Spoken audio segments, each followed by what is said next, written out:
We're going to do a Sonia Delaunay watercolor. Try to use good watercolor paper if you can. I use Strathmore 400 series. So in your watercolor, you're going to use circles and lines similar to the way that Sonia Delaunay created her art.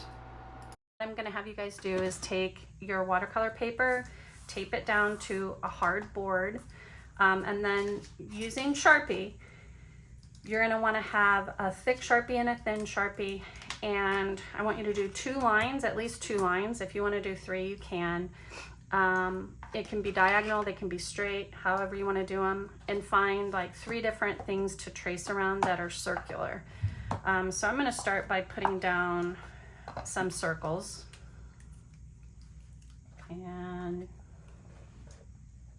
you want to just add circles until you get a good design. I don't know how many that's going to be for you. It'd probably be different for everyone, but you want to have at least enough that you get a good visual contrast in your painting. Okay, so I'm going to do some smaller circles, and you're going to want a variety of thin and thick lines and small and large circles. Okay, so I think that's pretty good. I'm going to thicken with my straight lines. And I'm going to go back and thicken up some of the other circles in my art, but you can also do this after you finish painting. And then what we're going to do is we're going to fill each of the spaces with either a different color of watercolor, and we're going to also show some watercolor techniques while we're doing that. So the first thing I'm going to do is just a wet on dry wash, and so I'm going to use, I think I'm going to just use some violet. So I'm going to take wet paint and I'm going to apply it directly to my dry watercolor paper.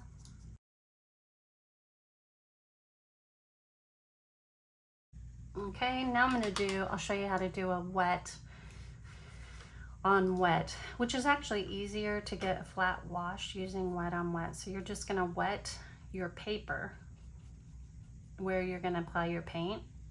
Don't get water anywhere other than where you want to apply the paint.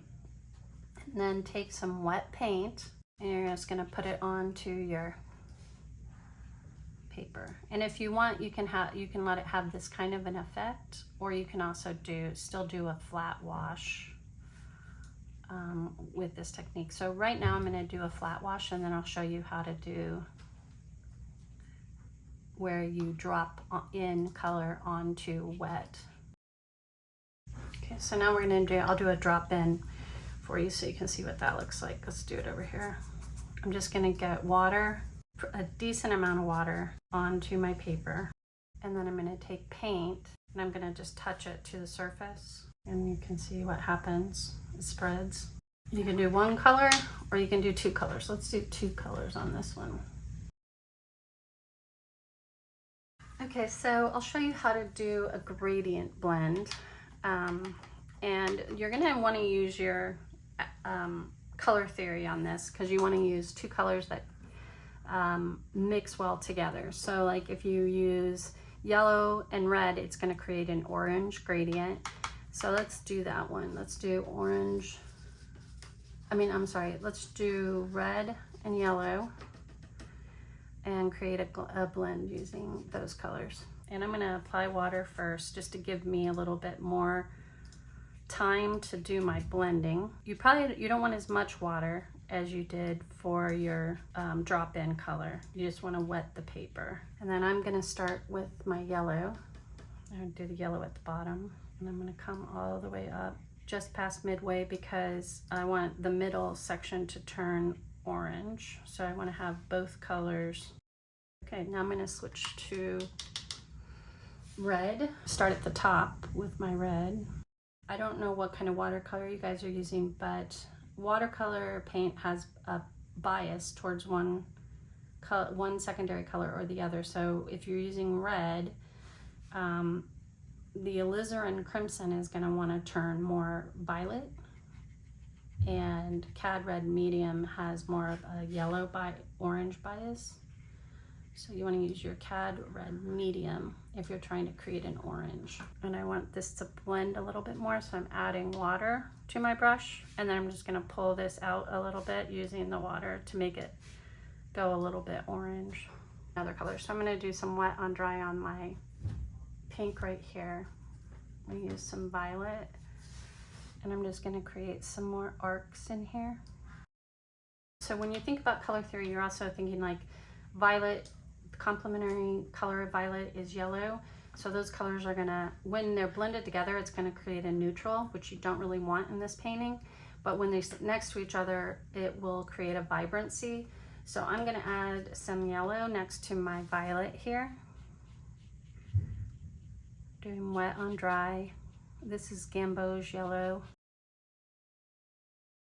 To get a lighter color of that same hue, just add some more water, and I'll show you, this is that same color with water added. So it'll give you a paler version of that color. Never use white when you're using, well, not never, but rarely do you use white when you're doing watercolor, because you want to preserve its transparency.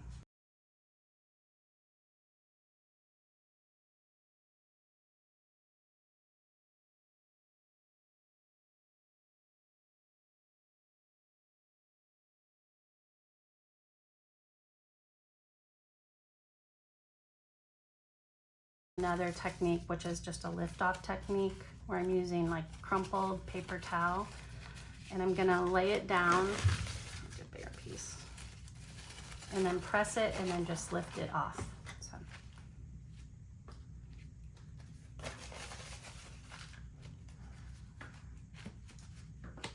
And it kind of creates a texture on your paint.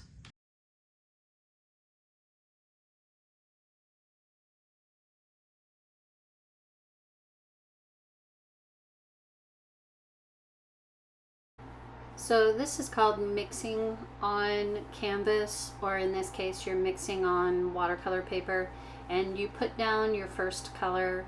So I'm going to make this orange, so I'm laying down my yellow, and then I'm going to come over the top of the yellow with red, and it should turn orange because it's mixing with the paint underneath.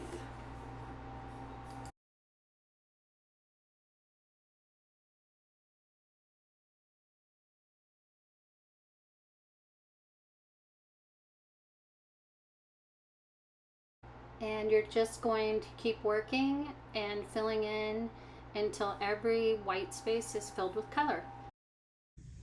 Okay, so once you're done doing all of your color, you can come back with marker and clean up some of your lines.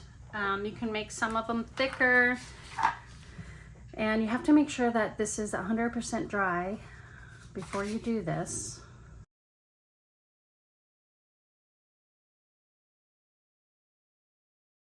And if you want, you can outline some of your marks. You don't have to do this. These are all like kind of optional steps, okay? And I think I'm done. So that one is one, and this is the other. Have fun with this, you guys. This video was created by Sabrina Wingren at A Space to Create Art.